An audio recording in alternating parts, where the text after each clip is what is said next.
Yeah, it's really good. It's really good. Okay, I wanted to ask you,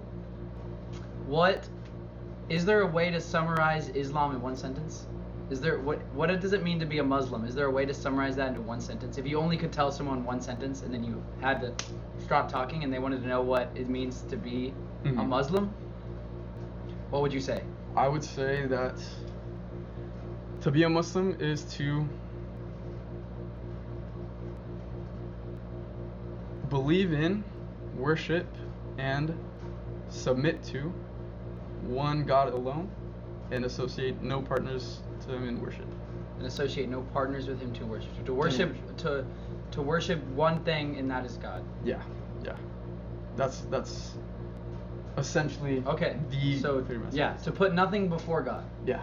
And when you say no other, what'd you say at the end? No other partners?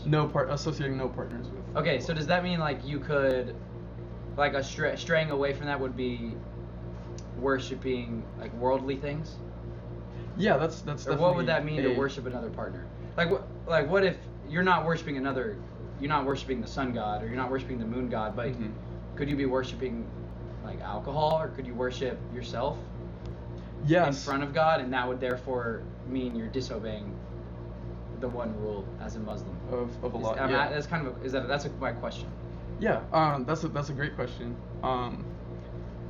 And so anyone can correct me in the chat, because I believe that there is a hadith, or it might be a verse in the Quran where it mentions that people that have these kinds of addictions and these worships of other things are going to be raised up on the Day of Judgment as if they were like a polytheist, meaning worshiping multiple gods. So yeah, having those kinds of things where you prioritize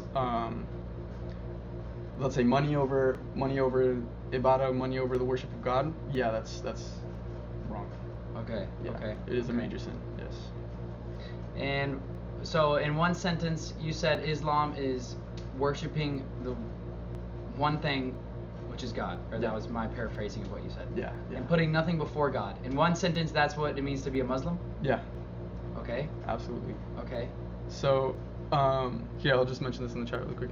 Go ahead. So, shirk, this is, Oh, thank you so much, Takaverse. Takaverse. And when my servants ask you about me, then tell them I am near. Oh, I love that. Alhamdulillah.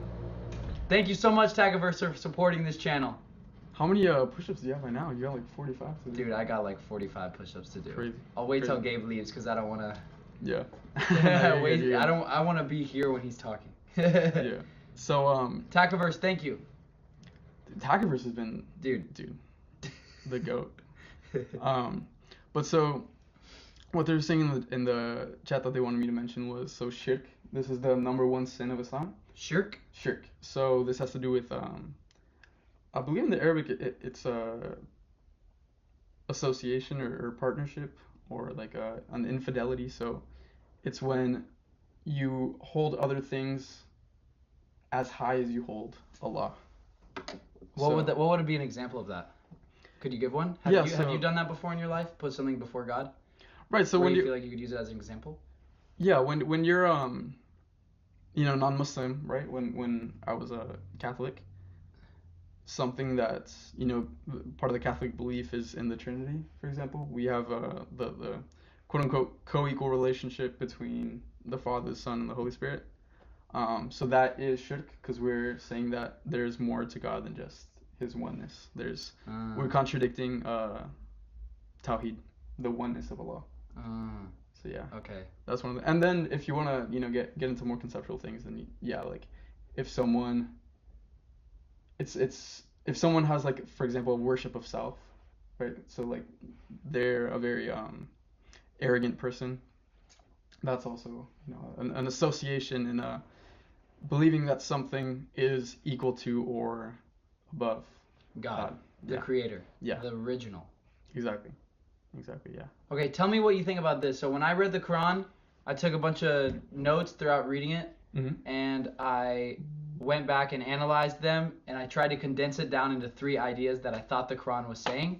Okay. And this is what I came up with. Yeah, there's no way you'll be able to see that, guys, but that's my summary of the Quran.